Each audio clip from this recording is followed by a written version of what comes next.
नारायणं नमस्कृत्य नरं चैव नरोत्तमं देवीं सरस्वतीं व्यासं ततो जयमुदीरये। यं प्रवचन्तमनुपेतमपेतकृत्यं वैपायनो विरह कातराजुआ पुत्रेति तन्मयतया तरवोऽभिनेदुः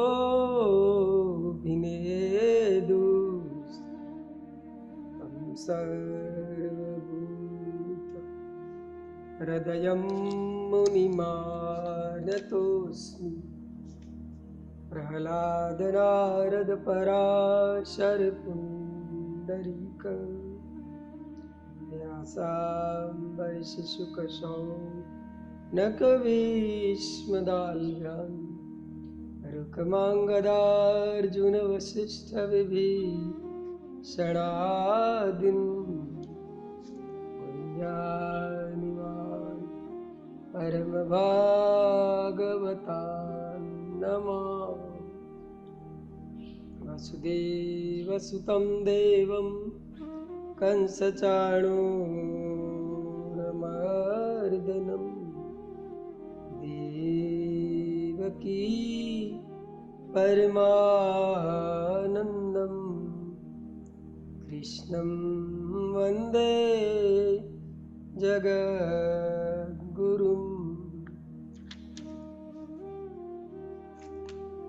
जो देखिए, ये मृत्यु रूपी सिंहनी सब समय सबका सर्वत्र पीछा कर रही है। प्राणी इसी के भय से भयभीत हुआ इधर उधर भटकता फिरता है। ऐसा न हो तनिक सी असावधानी हो जाए और हमें मृत्यु खा जाए। मरने का भय सभी को लगा हुआ है, मरना कोई नहीं चाहता।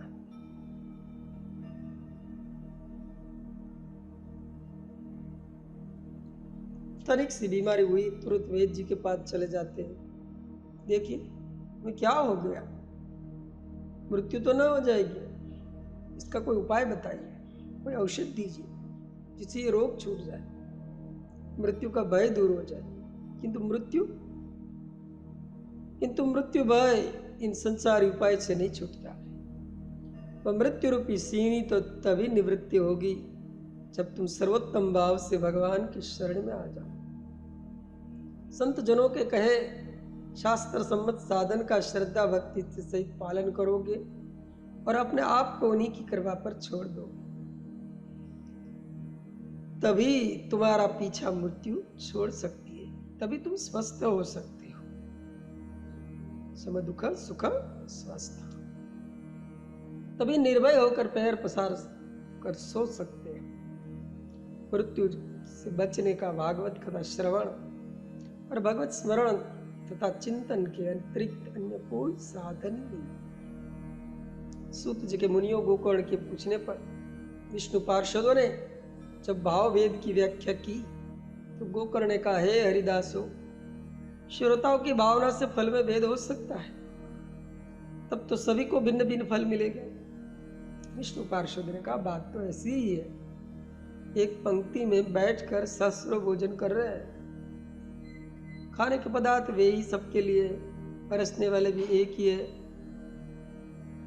किंतु जो बहुत भूखा होगा उसे भोजन में बहुत आनंद आएगा,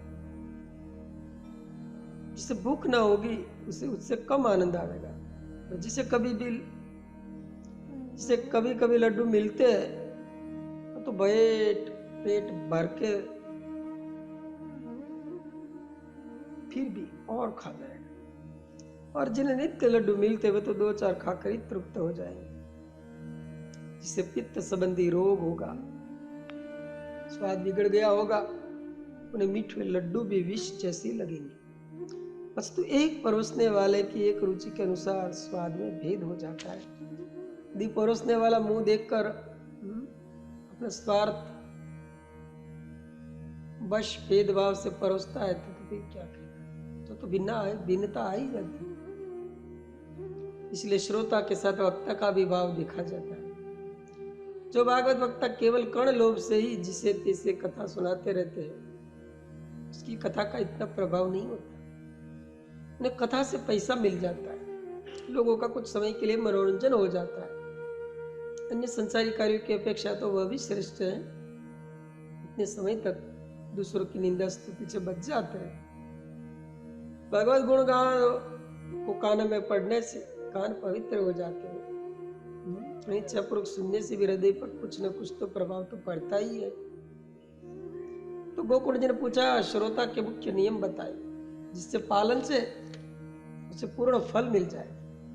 विष्णु पार्षद ने कहा, गुरु वचन निविश्वास, दीन अपने को जाने, तन मन वच जीत, श्याम को सर्व सुमाने, आवे सो फल सकल आई, प्रभु दर्शन देवे, तुम श्याम ले जाओ, स्वयं अपनो कर लेवे, कही गमने वैकुंठ ते, पये मुदित सब सीख सुनी, करो सविधि गोकर्ण ने, श्रावण सप्ताह। विष्णु पार्षद का देखिए, कथा सुनने के नियम बहुत है, किंतु मुख्य 4 नियमों का यदि पालन कर ले तो उसे कथा का पूर्ण फल मिल सकता है। पहला तो गुरु के वचनों पर पूर्ण रूप से विश्वास होना। ये जो मार्ग बताते हैं गुरुदेव, उससे मेरा उद्धार होगा, ऐसा विश्वास। दूसरा, अपने में दीन भाव करना। भक्ति के मार्ग में दीनता ही भूषण है, अहंकार ही पतन का कारण है। मैं ऐसा हूं, ऐसा हूं, ये कर डालूंगा, कौन मेरी बराबरी कर सकता है। ये मूर्खता के अज्ञान से मोहित अहंकारी जीवों के भाव है।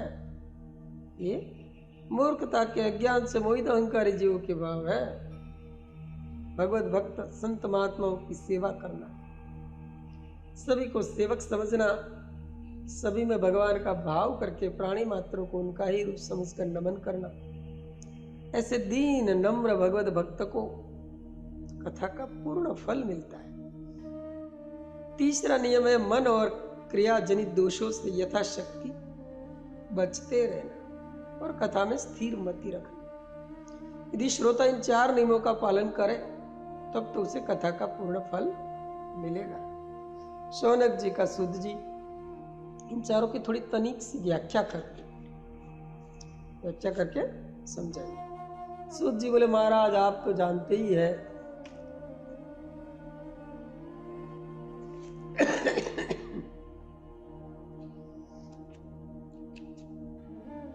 पहला तो यह है गुरु वचन पर विश्वास। देखिए,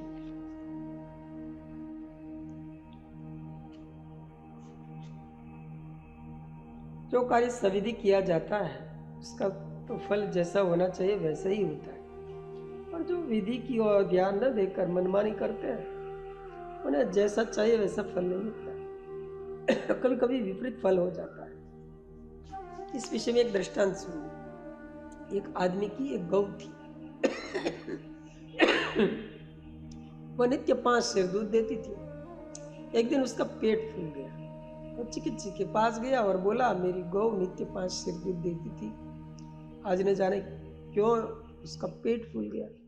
कोई ऐसी औषधि दीजिए जिससे पेट भी अच्छा हो जाए और दूध देने लगे। वैद्य ने कहा, एक आधा सेर घी, शेर भर गुड़, अजवाइन, सौंठ, तनिक सब्जी डालकर पका लो और गौ को तनिक कुनकुना पिला दो। इससे कहा, और उस आदमी ने कहा, अच्छा है। घर जाकर उसने सोचा, मेरी गौ 5 सेर दूध तो देती ही थी, उसमें तो 10 छटाक माखन निकलता था, आधा सेर घी तो उसके पेट में ही है, इसलिए घी डालने की क्या आवश्यकता। औषधियां उसने गर्म करके पिला दी। पेट तो अच्छा हुआ नहीं। वह पुनः वैद्य के पास आया, जाकर सब बताया। उनकी बात सुनकर वैद्य खूब हंसा। उसने कहा, तूने विधि ही बिगाड़ दी, अपनी बुद्धि लगाकर औषधि का गुण खो दिया। औषधि तो तभी प्रभाव पहुंचती है जब उसकी विधि पूर्वक सेवन किया। औषधि तो तभी प्रभाव पहुंच जाती है जब उसका विधि पूर्वक सेवन किया। वैद्य के वचन पर विश्वास करके उसकी बताई विधि से साथ दी जाए। औषधि चाहे एक ही हो, किंतु यदि वह नियम अनुसार न दी जाएगी तो उनका प्रभाव न होगा, चाहे भलन अश्विनी कुमार ही क्यों न दे। इस विषय में एक प्राचीन दृष्टांत है। अश्विनी कुमार देवताओं के वैद्य है, ये बड़ा गुणकारी है। वेद विद्या को शास्त्रों में निंदनीय माना है, इसलिए उन्हें देवताओं की पंक्तियों से पृथक कर दिया। देवताओं ने अपने साथ बिठाकर नहीं खिलाते पिलाते थे, किंतु उन्होंने अपनी चिकित्सा के प्रभाव से पुनः पंक्ति प्राप्त कर दी। वृद्ध च्यवन ऋषि की चिकित्सा उन्होंने इसी प्रतिज्ञा के साथ की थी कि आप हमें देवताओं की पंक्ति में बिठाकर यज्ञ में सोमरस पिला दें और हम आपको वृद्ध से युग बना दें। और ऋषि ने यह बात स्वीकार कर लिया। जब वृद्ध से युग बन गए तो अपने ससुर महाराज शर्याति के यज्ञ में बहुत लड़ाई झगड़े के पश्चात उन्हें देवताओं की पंक्ति में बिठाकर सोमरस पिला ही दिया। इस पर शौनक जी ने पूछा, सूत जी, शास्त्र में वैद्य विद्या की तथा वैद्यों की इतनी निंदा क्यों है? वैद्य विद्या तो बड़ी उपकार करती है। हाँ, वैद्य लोग दुखियों को सुखी बनाते हैं, रोते हुए को हंसाते, मृतकों को जिलाते, वृद्धों को युवक बनाते, निसंतानों को संतान देते। इतने उपकार वेदों की इनकी जीवन दान देने वाली विद्या की इतनी निंदा क्यों है? सूत बोले, महाराज, न वेदों की निंदा है न वेद विद्या की निंदा है। शास्त्र कारण है तो धर्म अर्थ काम, यहां तक कि मोक्ष का मूल कारण आरोग्य ही बताया है। जो आरोग्य मोक्ष लाभ तक कराने में समर्थ है, उसकी निंदा कौन बुद्धिमान करेगा? इस विद्या की उपयोगिता में तो कोई संदेह ही नहीं, किंतु जो इसी के द्वारा आजीविका करते हैं उन आयुर्वेद जीवी लोगों की निंदा है, क्योंकि उनकी आजीविका की भावना विशुद्ध नहीं। जैसे मूर्ति पूजा तो भगवान को प्राप्त कराती है, प्रभु प्राप्ति का परम साधन है, किंतु जो मूर्तियों का व्यापार बनाकर उसी से आजीविका चलाते हैं, उस देवल की बड़ी भारी निंदा है। मूर्ति पूजा आवश्यक है, किंतु उसे व्यापार बनाकर पेट पालन निंदा है। जैसे और भी दृष्टांत ले, मनुष्य का मरना तो निश्चित है, उनका मृतक कर्म होना अनिवार्य है। इस कर्म को ब्राह्मण ही तो करेगा भी, किंतु जो ब्राह्मण मृतक के हाथ से दान लेते हैं वे ब्राह्मण अत्यंत नीच माने जाते हैं, क्योंकि उनकी भावना यही बनी रहती है कोई मरे और हम आए हो। ये बात वेद चिकित्सा जीवियों की है, उनकी भावना रहती है कि अधिक रोगी हो और हमारी औषधि अधिक बिके।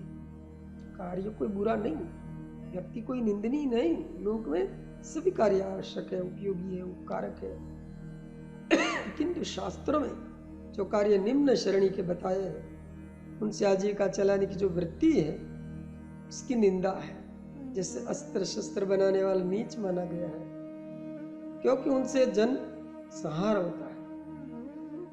इसी प्रकार मांस बेचने वाला, शराब बेचने वाला, लोहा रस बेचने वाला, वेश्यावृत्ति कराने वाला, रोगों के द्वारा आजीविका करने वाला, कलोपोजीवी, मृतकों से आजीविका करने वाले, मछली पशु पक्षियों को पकड़कर उनसे आजीविका करने वालों की निंदा की गई, क्योंकि ऐसे अन्य कार्य से बुद्धि मलिन हो जाती। ऐसे लोग सांसारिक उन्नति चाहे जितनी कर ले, परमार्थ से तो सदा वंचित ही रहते हैं। अश्विनी कुमार यद्यपि वैद्यक से ही जीविका चलाते थे, किंतु संत सेवा, परोपकारी वृत्ति और नम्रता द्वारा उन्होंने ब्रह्म विद्या भी प्राप्त करी। दधीचि ऋषि जो अद्यंगत हृदयंगांग वर्ण कहाते थे, उनकी सेवा करके उन्हें ब्रह्म विद्या देने को सहमत कर लिया। इंद्र को जब मालूम हुआ तो इंद्र ने कहा, महाराज, आपने यदि इन वेद्यों को ब्रह्म विद्या प्रदान की तो मैं आपका सिर काट लूंगा। ऋषि ने यह बात वैद्य से की। उन्होंने कहा, भगवान क्या आप सिर काटने से डरते हैं? आप जैसे परोपकारी के लिए क्या मरना जीना, हम आपके कटे सिर को पुनः लगा देंगे। ये कहकर इन लोगों ने मुनि के सिर को काटकर घोड़ा के शरीर में लगा दिया और घोड़े के सिर का मुनि के दड़ पर। मुनि ने इस अश्वविद्या के सिर से ही ब्रह्म विद्या सिखाई। इंद्र ने जब सुना तो उसने आकर मुनि के घोड़े का सिर काट दिया। अश्विनी कुमार ने तुरंत ही मुनि का सिर उनके दड़ पर जोड़ दिया। अपनी विद्या, परोपकारी, नम्रता और निष्परता के कारण वैद्य होकर भी ब्रह्मज्ञानी बन गई। हाँ, तो एक दिन उनकी इच्छा हुई कि हमने सब विद्या तो सीख ली, अभी तक पिंगल विद्या नहीं सीखी। इसलिए किसी को और गुरु बनाना चाहिए। सब विद्याओं के आचार्य शेष जी है, हाँ, उनके सहस्र फेण। ये उनके समीप गए और बोले, भगवान हम आपका शिष्यत्व स्वीकार करने आए हैं। आप जब तक आज्ञा देंगे आपकी सेवा में रहकर आपकी शुश्रूषा करेंगे। हमें पिंगल विद्या आप सिखा दें। गुरु के वचनों पर सवेदी विश्वास करना चाहिए। इनकी शिक्षा देने के लिए शेष जी ने कहा, अश्विनी कुमारों, तुम धर्मात्मा हो, परोपकारी हो, निश्चल भाव से दीन होकर तुम मेरे पास विद्या पढ़ने आए हो। तुम्हें विद्या पढ़ाना तो मेरा परम कर्तव्य ही है, किंतु क्या करूं? मेरे नेत्र में अत्यंत पीड़ा है। यदि तुम मिटा दो तो मैं तुम्हें पिंगल पढ़ाऊंगा। बड़े उत्साह के साथ अश्विनी कुमार ने कहा, महाराज ये कौन सी बात है? उन्हें लाखों करोड़ों आदमियों की आंखों की पीड़ा चुटकी बजाते अच्छी करे। आंख की पीड़ा की हमारे पास त्रिघात नाम की एक ऐसी औषधि है कि कैसे भी नेत्र पीड़ा हो तुरंत अच्छी हो जाए। लाइए, हम अभी लगाकर आपकी पीड़ा शांत करते हैं। ये कहकर अश्विनी कुमारों ने उनकी आंखों में ये औषधि लगा दी। औषधि लगाते ही शेष की पीड़ा तो और कई गुनी बढ़ गई। ये हाय हाय करके चिल्लाने लगा। अश्विनी कुमार ने सोचा, कभी भी व्यर्थ न होने वाली हमारी औषधि आज व्यर्थ कैसे बन गई? इससे उत्तम तो नेत्र पीड़ा की संसार में कोई दूसरी औषधि ही नहीं। अब हम क्या करें? हमारा आज संपूर्ण मद चूर्ण हो गया। ऐसा सोचकर वे बड़े उदास हो गए। इन करते विमूढ़ होकर बने खड़े रहे। इसी समय घूमते गामते नारद जी आ गए। नारद जी ने पूछा, अश्विनी कुमारों, तुम इतने उदास क्यों हो रहे हो? कुमारों ने कहा, महाराज क्या बताएं, शेष जी की चक्षु पीड़ा हम शांत करने में समर्थ न हो सके। हमारी सर्वोत्तम औषधि आज व्यर्थ बन गई। नारद जी ने कहा, भाई तुम तो संसार में सबसे बड़े वैद्य हो, तुम्हारी ये औषधि व्यर्थ बन गई। अब हम क्या बताएं? किंतु मर्त्यलोक में हमने एक बड़ा परोपकारी वैद्य देखा है, और कभी किससे कुछ लेता ही नहीं, वैसे ही सबकी औषधि करता है। रोगी के द्वारा वह कभी अपनी आजीविका नहीं चलाता, रोगी के घर का पानी भी नहीं पीता। उसकी बड़ी ख्याति है, उसके हाथ में बड़ा यश है। रोगी को देखते उनका निदान करता है, तुरंत सब बातें बता देता है। औषधि खाते ही रोगी अच्छा हो जाता है। आप लोग उसके पास जाए, संभव है वह कोई औषधि बता दे। सुनकर ब्राह्मण वेश बनाकर दोनों भाई मर्त्यलोक में इस वैद्य के पास आए। उसकी आरोग्यों की भीड़ लगी थी। जब इनकी पारी आई तो वैद्य ने पूछा, कहिए आपको क्या पीड़ा है? उन्होंने कहा, हमारे नेत्र में बड़ी पीड़ा है और इसमें हमने त्रिघात नाम की औषधि भी लगाई, फिर भी पीड़ा नहीं गई, प्रत्युत बढ़ गई। कोई दूसरी औषधि बताइए। वैद्य ने ब्राह्मणों की ओर देखा और बोला, ब्राह्मणों, त्रिघात औषधि को तो अश्विनी कुमार के अतिरिक्त अन्य कोई जानता ही नहीं, किंतु शेष जी के नेत्र की पीड़ा उससे भी नहीं गई। आप लोग अश्विनी कुमार तो नहीं है। अब क्या करते? अश्विनी कुमार अपने यथार्थ रूप में आ गए। वैद्य ने उठकर उनकी यथोचित पूजा की। वेद की विधिवत पूजा को स्वीकार करके अश्विनी कुमार ने पूछा, वैद्य जी, त्रिघात औषधि आज तक हमने जिस मनुष्य पर प्रयोग की वही सफल हुई, वह औषधि कभी व्यर्थ नहीं हुई। शेष जी को पर ये अव्यर्थ औषधि व्यर्थ कैसे बन गई? औषधि की उत्तमता में तो कोई संदेह ही नहीं। वैद्य जी ने कहा, सुरवैद्यो, आपकी औषधि को व्यर्थ कौन कह सकता है? औषधि तो आपकी सर्वोत्तम है, अव्यर्थ है, किंतु उसके प्रयोग की विधि में अंतर पड़ गया है। अश्विनी कुमार ने कहा, नहीं भाई, हमने प्रत्येक रोगी पर इसी विधि से इसका प्रयोग किया है और कभी व्यर्थ नहीं। वैसे ही हमने शेष जी के नेत्र में उसे लगाया। वैद्य जी ने कहा, भगवान आपका कथन सत्य है, किंतु अनजान में तनिक सी त्रुटि रहेगी। आप मनुष्य के नेत्रों पर उसका प्रयोग जब करते हैं, आप मनुष्यों के नेत्रों पर उसका प्रयोग जब करते थे, जिस नेत्र में पीड़ा होती थी उसे खोलने को स्वभावत उसके दूसरे नेत्र पर आपकी हथेली रख जाती थी हथेली रख जाती, इससे उसका दूसरा नेत्र बंद हो जाता। यों भी किसी रोगी के एक नेत्र में औषधि डालो तो वह अपने आप दूसरे नेत्र स्वभावत बंद कर लेगा। इससे औषधि का प्रभाव पड़ता था। शेष जी के 2 सहस्र नेत्र, अपने औषधि एक नेत्र में डाली, 1,799 नेत्र तो खुले ही रह गए। अब औषधि का प्रभाव कैसे हो? कृपा करके उसके 2 सहस्र नेत्र बंद करा के अपनी इस औषधि को उनकी आंख में डालिए, देखिए प्रभाव होता है या नहीं। वैद्य जी की बात सुनकर अश्विनी कुमार तुरंत आए, उन्होंने आकर शेष जी के सब नेत्र बंद कराए, पीड़ा वाले नेत्रों को खोलकर औषधि डाली और कहते कि औषधि पड़ते ही विकार युक्त जल निकल कर बह गया। शेष जी की पीड़ा तुरंत शांत हो। तब शेष जी ने कहा, अश्विनी कुमारों, वस्तु एक ही है, कथा एक ही है, वक्ता भी एक ही है, किंतु श्रोताओं की विधि की विभिन्नता से, भाव की भिन्नता से उसका फल भिन्न हो जाता है। अतः गुरु जो शास्त्रीय विधि बतावे उसी के अनुसार विश्वास रखकर साधन करना चाहिए, तभी फल मिलता है। सूत जी के सो मुनियो, सर्वप्रथम तो श्रोता का गुरु वाक्य में विश्वास हो। दूसरा, अपने में दीनत्व की भावना। एक ही गुरु के पास 2 शिष्य जाए, एक तो दीन होकर, दूसरा अभिमानी हो, तो अभिमानी को तो उनकी सेवा के अनुसार संसारिक फल मिल जाएगा, किंतु दीन के तो वश में स्वयं भगवान हो जाएगा, कि भगवान तो दीन दयाल है। वे अपने आश्रित दीन सेवकों को अपना आपा ही अर्पण कर देते हैं। देखिए, भगवान श्री कृष्णचंद्र के पास दुर्योधन और अर्जुन दोनों गए। ये नहीं कि दुर्योधन पहले पहुंचा, किंतु वह इतना ही नहीं, दुर्योधन पहले पहुंचा, किंतु वह अभिमानी था, उनके सिर के पास जाकर बैठ गया। भगवान समझ गए कि अभिमान की गठरी को साथ लेकर मेरे पास आया है, इसलिए जानकर भी वह मुख को ढके रहे, उसे दर्शन नहीं किया। कुछ काल के पश्चात अर्जुन आया, वह दीनता के साथ आया, आकर पलंग के नीचे चरणों के समीप बैठकर शनि शनि तलुओं को सुलाने लगा।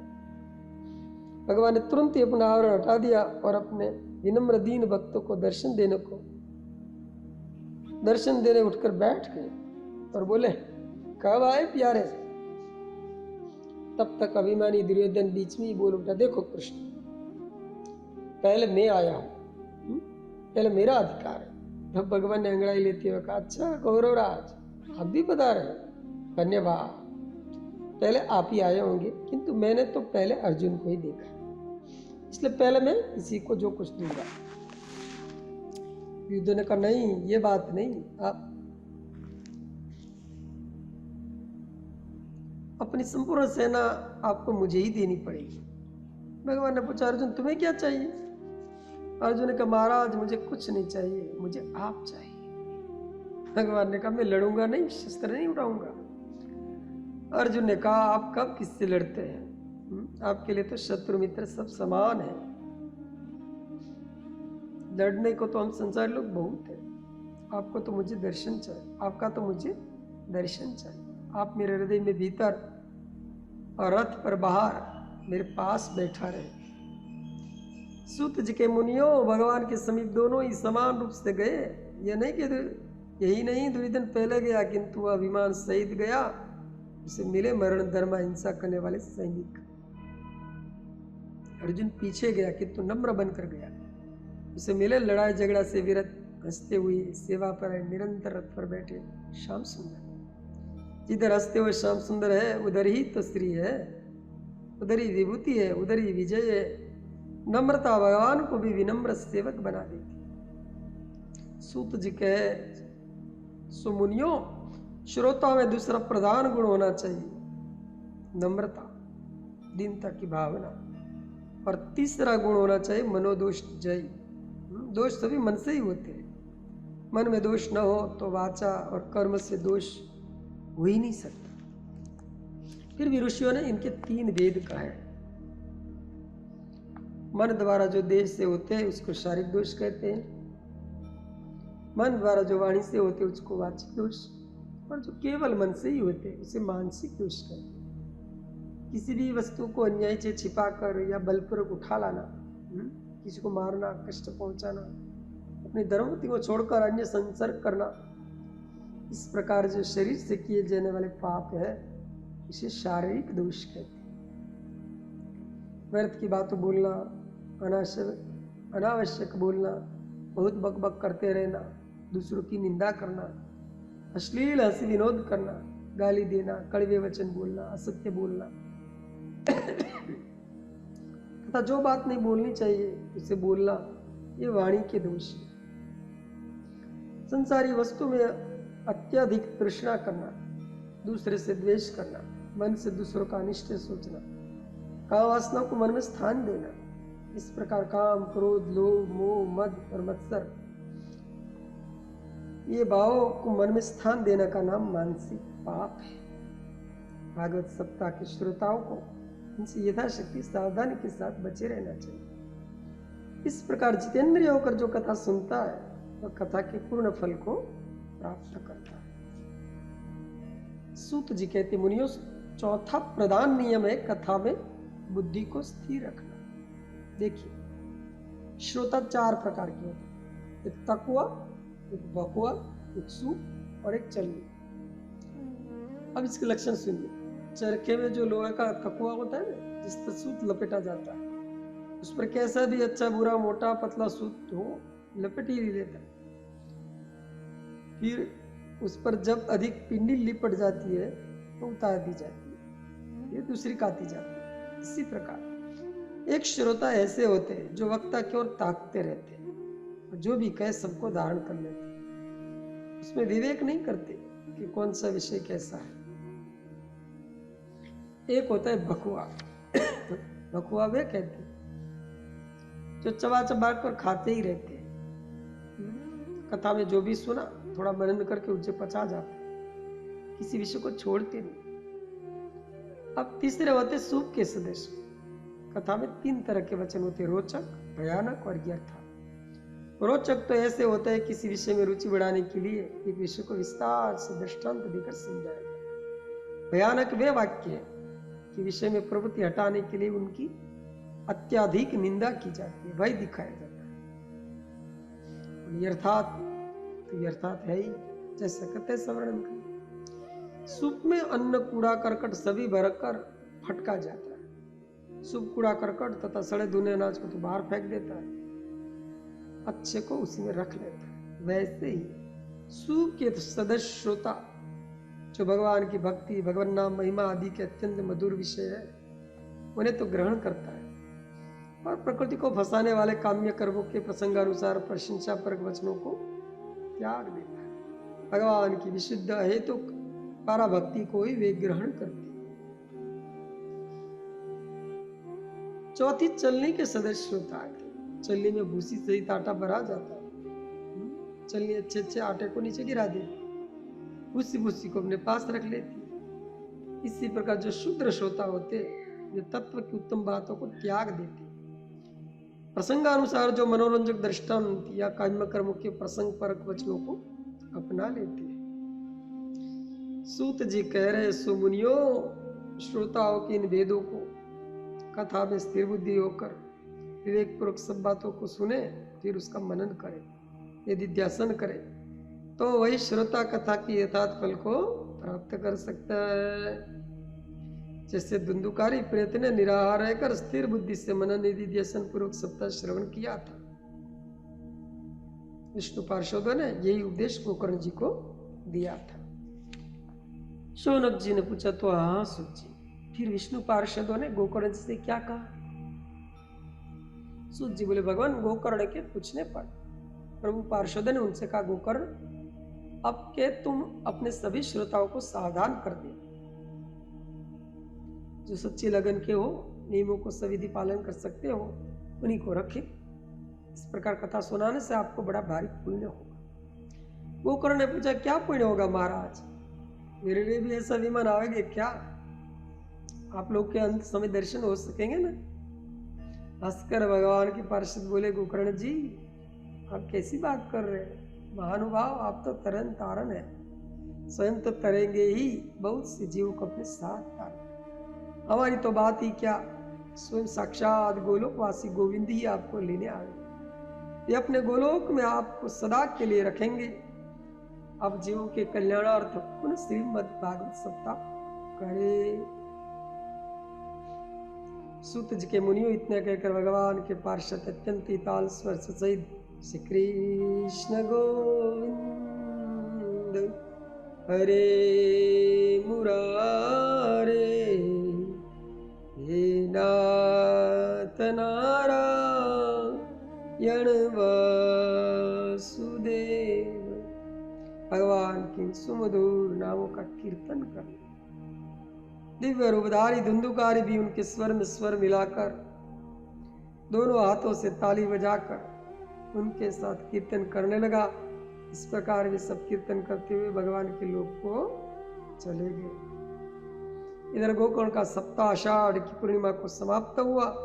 उन्होंने श्रावण शुक्ला नवमी से पुनः भागवत सप्ताह करने का निश्चय किया और उसके लिए अभी तैयारी करने लगे।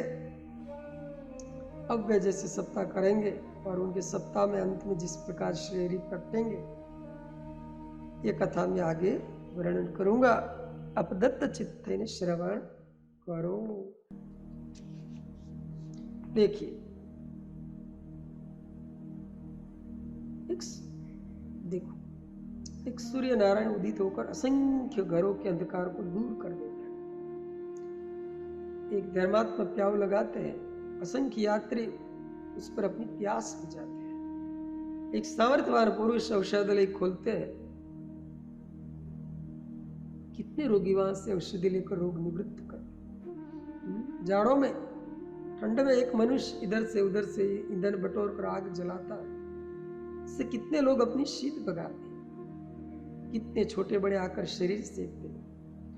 कहने का अभिप्राय यह है कि एक धर्मात्मा पुरुष के पीछे असंख्य लोगों का भला हो जाता है। ऐसे परोपकारी पुरुष स्वयं साक्षात भगवान के तुल्य है, नर रूप में नारायण है, नहीं तो इस शूद्र प्राणी को तो अपनी ही पड़ी रहती है। मेरा ही पेट भरे, मेरा ही घर सुंदर बने, मेरा ही यहाँ भोग सब सामग्री एकत्रित हो, मेरा ही परिवार वाले इन सब वस्तुओं का उपयोग करें। जिनका मेरापन व्यष्टि से मिटकर समष्टि में फैल गया है, जिनका स्वार्थ सीमित न रहकर निस्सीम बन गया है, ऐसे परोपकारी जीवों में और भगवान में कोई अंतर नहीं। भगवान के अतिरिक्त इनकी उदारता और किसमें हो सकती है? इतनी महत्ता उन महत्व महिमान में ही संभव है। भगवान इस रूप में धराधाम में प्रकट होकर सामूहिक रूप से अगणित जीवों का उद्धार करके अपने निज लोक में ले जाते हैं और अनेक जीव भी उनके साथ उनके लोक को प्राप्त कर लेते हैं। उनमें उन जीवों का पुरुषार्थ प्रदान नहीं होता, भगवत कृपा ही वह प्रधान मानी गई। जब बहुत से कृपा प्रत्यक्षित जीव जुट जाते हैं, वही ऐसी घटना घटित हो जाती है। जिस नौका में सभी मृत्यु के मुख में जाने के लिए वाले एकत्रित हो जाते हैं, जिस नौका में सभी मृत्यु के मुख में जाने वाले एकत्रित हो जाते हैं, वही नौका मझधार में डूब जाती है। जहाँ सभी कृपा के पात्र संगठित हो जाते हैं, वही स्वयं श्याम सुंदर आकर उन्हें ले जाते हैं। इसलिए जीवों को निरंतर भगवत कृपा की सत्संग की प्रतीक्षा करनी चाहिए। कब तरन तारन संत मिल जाए, कब हमें अपने साथ ले जाए। हाँ, तो सुत जी के मुनियों जब धुंधुकारी दिव्य रूप रखकर विमान में बैठकर वैकुंठ चला गया तो सभी को बड़ा आश्चर्य हुआ। गोकर्ण जी ने अपने श्रोताओं का, भाइयों आप सबने भागवत सप्ताह यज्ञ की महिमा प्रत्यक्ष देख ली। अब मेरी इच्छा है कि श्रावण मास में किसी व्यक्ति विशेष के निमित्त सप्ताह न करके सर्वसाधारण जीवों के कल्याण कामना से कथाएं की जाए, सभी का उद्धार हो, सभी को भगवान के चरणों की शरण प्राप्त हो, सभी संसार बंधन से छूट जाए, यही भावना हो। गोकर्ण जी की बात का सभी ने एक स्वर में पालन किया। सभी ग्रामवासी एक मत हो गए। सभी ने एक मन एक प्राण होकर सप्ताह को सफल बनाने का प्रयत्न किया। जिसने घर में जो सप्ताह योगी वस्तु थी, जिसके घर में जो भी सप्ताह उपयोगी वस्तु थी वह उसी को ले आया। जिसमें जितनी सामर्थ्य उससे उतनी ही नहीं, उससे अधिक सहायता की। संपूर्ण ग्राम के नगर नारी एकत्रित हो गए। सभी को पूर्ण विश्वास था कि अब ये स्वयं साक्षात भगवान ही कथा में प्रकट हो। अत्यंत धूमधाम से कदली कंब लगाई, बनायो मंडप मनहर, सुंदर वस्त्र बिछाई, सजायो आसन सुख कर। सप्ताह की जो नियम यथा विधि पालई सब जन, व्यासासन गोकर्ण, विराजे करि हरिबंदन। श्रोतनि को मन मुदित अति, तन धन घर सुधि नहीं रही। अति अद्भुत घटना घटी, जब ही कथा पूर्ण भई। अब के सप्ताह का समाप्ति पर एक अत्यंत आश्चर्यजनक अद्भुत घटना घटित हुई। जो ही कथा समाप्त हुई तो आकाश मंडल में सभी ने देखा सहस्रों विमानों की पंक्तियां दिव्य प्रकाश करती हुई कथा मंडप की ओर चली आ रही। उनकी दिव्य प्रकाश से दशों दिशाओं प्रकाशित हो रही थी। उनमें बैठे हुए भगवान के पार्षद सुमधुर कंठ से संकीर्तन कर रहे थे। सहसा उन विमानों में से एक अत्यंत दिव्य सुंदर प्रभावपूर्ण विमान कथा के समीप तक आया। उसमें से पार्षद से गिरे हुए भगवान श्याम सुंदर। उस समय की उनकी शोभा कैसी अनुपम थी। अगणित दिव्य विमान कथा तल सबई निहारे, संग पार्षद लिए स्वयं श्री श्याम पधारे। पीतांबर बनमाल बालवर मुकुट विराज, आलिंगन गोकर्ण करे, हरि बाजे बाजे। नगर निवासी नारी नर नीच सब जीव जी, कृपा करी करुणा चढ़ी विमान तुरत ते। हाँ, उस समय प्रभु की अनुपम शोभा अनुपम थी कि भगवान मंद मंद मुस्कुराए, अपनी कृपा भरी दृष्टि से सभी पर प्रेम की वृष्टि कर रहे थे। जितने जीव एकत्रित थे सभी हर्ष में उन्मत्त से हो गए। सभी के रोम रोम में उत्साह छा गया। सभी प्रेम में विवल हो गए। सभी के नेत्रों से आनंद अश्रु बहने लगे। सभी हर्ष में विवल होकर ऊपर को हाथ उठाकर जय हो नमो नमः नमो नमः हरे नमः कहकर चिल्लाने। विष्णु पार्षद ने भी जय जयकार, देवता गणवादिवाद के बाजा बजाने लगे। नंदनवन के पारिजात पुष्पों की वृष्टि करने लगे। स्वयं श्री हरि भी हर्षातिरेक से अपने पंचजन शंख बजाने लगे। सभी अपने वस्त्रों को फैलाकर हाथ को नचाने लगे। भगवान किरीट मुकुट धारे वनमाला पहने हंसते हुए गोकर्ण जी के समीप आए और उन्हें अपनी शाल भुजाओं को फैलाकर हृदय से लगा लिया। आनंद में भरकर आलिंगन किया। भगवान का आलिंगन पाते ही गोकर्ण जी तद्रूप बन गए, भगवान के सवारी दिखाई दिए। देखते देखते वहां जितने भी जीव उपस्थित थे सभी का रूप बदल गया। सभी ने सभी का वर्ण नूतन जल भरे, सभी के सभी का वर्ण नूतन जल भरे मेघों के समान श्याम हो गया। सभी दिव्य पीतांबर ओढ़े थे, सभी के मस्तक पर मनोहर मुकुट शोभा दे रहा था। सभी के कानों में कमनी कनक कुंडल जलमल जलमल जलमल करके कपोल की कांति बढ़ा रहे थे। सभी के कंठ में घुटनों तक दिव्य वनमाला सुशोभित हो रही, उन पर भ्रमर गुंजार कर रहे। यही बात नहीं कि कथा सुनने वालों का ही ऐसा रूप हुआ हो। उस गांव में जितने भी श्वपर, चंडाल, कुकर, सुकर, पशु, पक्षी, कीट, पतंग तथा जितने भी ऊंच नीच जीव थे वे सब के सब दिव्य बन गए। परोपकारी निरत गोकर्ण जी की कृपा से सब के सब उन दिव्य विमानों पर बैठाने, उस दिव्य विमानों पर बैठाए गए। सभी ने जय जयकार किया। भगवान अपने पार्षद से कहा, जहाँ योगी जन जाते हैं, जिस लोक को पाना बड़े बड़े ज्ञानी दानियों के लिए दुर्लभ है, मेरे उस दिव्य लोक में परम धाम में इन सबको ले चलो। भगवान की आज्ञा पाकर वे सभी विमान उड़े और उन सबको भगवान के परम दिव्य धाम को ले गए। कैसे अवध निवासी जीव राम संग धाम पधारे, त्यों सब संग गोकर्ण हर्षि गोलोक सिधारे। यह प्रसंग अति पुण्य कथा जे सुने सुनावे, बिनु प्रयास सब जीव सहज में शुभ गति पावे। अंधकारी गोकर्ण की कथा भई पूरन विमल, अब विधि शुभ सप्ताह की सुनो सजन सादर सकल। सुत जी के मुनियों, ये अत्यंत आश्चर्यजनक घटना घटित हुई। या तो त्रेता युग में कौशल्यानंदन वर्धक जानकी जीवन धन भगवान रामचंद्र जी अपने समस्त पूर्ववासियों को अपने साथ साकेत लोक में ले गए, या तो ये गोकर्ण जी की ऐसी घटना हुई जिस गोलोक में बड़े बड़े योगियों को जाना भी दुर्लभ है। इसमें गोकर्ण जी की कृपा से गांव के कीट पतंग तक चले। ये कितने आश्चर्य की बात है।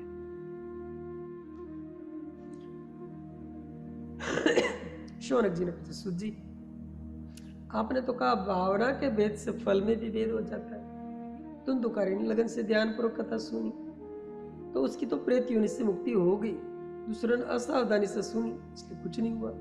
अब आप कहते हैं कि उस गांव के कुकर, सुकर, कीट पतंग भी मुक्त हो गए, तो उन कुकर सुकरों ने कौन सी भावपूर्वक कथा सुनी थी? वे कैसे मुक्त हुए? कृपा करके हमारी शंका का समाधान और कर दे। ये सुनकर सूर्य हंसते बोले, भगवान सुहागे की क्या सामर्थ्य जो राजा के सिर पर बैठ जाए, किंतु स्वर्ण के साथ सुहागा भी चला जाता है। तृण की क्या सामर्थ्य जो शिव जी के सिर पर बैठ जाए, किंतु फूलों के साथ वह भी शिव जी के मस्तक पर पहुंच जाता है। दूर का दृष्टांत छोड़ दीजिए। मैं विलोम जाति में उत्पन्न हुआ हूँ, फिर इतनी योग्यता कहाँ कि आपके चरणों के समीप बैठ सकता, किंतु भगवत कथा के प्रभाव से आप सबके सन्मुख उच्चासन पर बैठकर आपको उपदेश दे रहा। भगवान ये इन श्रोताओं की सामर्थ्य नहीं है, ये तो गोकर्ण जी की सामर्थ्य थी कि उनके सत्संग के प्रभाव से सबके सब परम धाम के अधिकारी। उनकी भागवत भक्ति का यही परिणाम हुआ। जिन्होंने गोकर्ण जी की कथा एक अक्षर भी सुना वे परम धाम के अधिकारी बन गए। जिनके कर्णपुट में गोकर्ण की कथा अमृत का पान कर लिया, उन्हें कभी फिर संसार में माता के स्तन पान करने को नहीं आना पड़ा। ये तो सौभाग्य की बात है, उनके पूर्व जन्म का सुकृत है कि जिस गति को प्राणायाम ध्यान धारणा करने वाले योगी प्राप्त नहीं कर सकते, जिस गति को वायु, जल और वृक्ष के सूखे पत्ते खाकर तपस्वी नहीं प्राप्त कर सकते, उस गति को गोकर्ण सप्ताह का एक अक्षर सुनने वाले जीव सहज में ही पा गए। शौनक जी ने पूछा, सूत जी आपने तो बहुत अद्भुत उपाख्यान सुनाए, महानुभाव आपने ये कथा कहाँ सुनी थी? ये घटना तो महाराज परीक्षित के परम धाम पधारने के अनंतर ही हुई होगी। सूत जी बोले, महाराज जी ये घटना तो राजर्षि परीक्षित के परम धाम पधारने के 200 वर्ष पश्चात हुई, किंतु ये कोई छिपी घटना थोड़ी ही है, सभी ऋषि महर्षि से जानते हैं। चित्रकूट पर्वत पर बैठे हुए शांडिल्य मुनि ब्रह्मानंद में निमग्न होकर इस कथा को बारंबार पढ़ते रहे। उन्हीं के मुख से मैंने इसे सुना है। ये कथा अत्यंत धन्य है, पावन है, पवित्र है, पुण्यप्रद है, पाप नाशिनी और क्लेश काटिनी। इसे एक बार भी जो श्रद्धा, प्रेम और विश्वास पूर्वक सुनते हैं या पढ़ते हैं, उनके पाप पुण्य उसी प्रकार भस्म हो जाते हैं जिस प्रकार तनिक सी चिंगारी पड़ने पर रुई का बड़ा भारी ढेर बात की बात में भस्मसात हो जाता है। जो इसका नित्य नियम से प्रेम पूर्वक पाठ करते हैं, उन्हें पुनः जन्म की हाट पुनः नहीं देखनी पड़ती। श्राद्ध समय सुनाने से पितृगण तृप्त हो जाते हैं। महाराज मैं इस महिमा का कहाँ तक वर्णन करूं?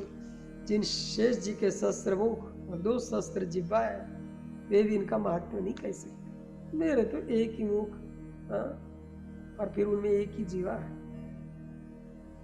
सूत जी करे, मुनियों इस प्रकार यह कथा इस घटना के 30 वर्ष के अनंतर सनकादि मुनियों ने नारद जी से कही और नारद जी के मुख से मैंने सुनी।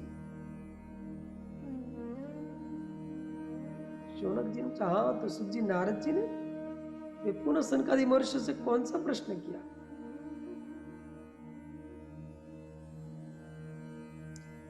शौनक जी ने कहा, सूत जी तो नारद जी ने पुनः सनकादि महर्षि से कौन सा प्रश्न किया?